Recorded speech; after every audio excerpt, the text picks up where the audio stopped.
नमस्कार, सादर प्रणाम। संपूर्ण दर्शक मान बाब लोग में विनम्र अनुरोध अपने सब बच्चा सबका ऐसे 5 साल पहले ये हमार सबका नन्ना भुटका कलाकार सब रहे। बेटा के रोल में अविनाश जी, अमन जी, बेटी के रोल में काजल जी और तैना सुजल जी, तैना बेटा आगे नाम बिसर रहल छै उषा।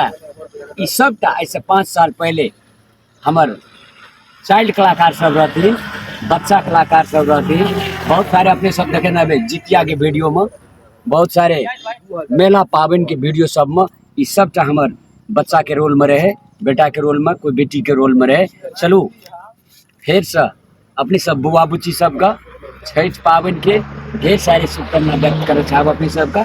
और अपने सब आगामी दिन में हमारा संगे फेरो अपने सब वीडियो सब खेलब और अपने सब पढ़ाई पर रुचि राखियो, बहुत बढ़िया से पढ़ियो, पढ़ लिख के आगाड़ी बढ़ियो। ये भगवान से हम प्रार्थना करे चाहब हमार बेटा बेटी सब अहिना आगाड़ी बढ़त रहे, अहिना सुमधुर रहे। ढेर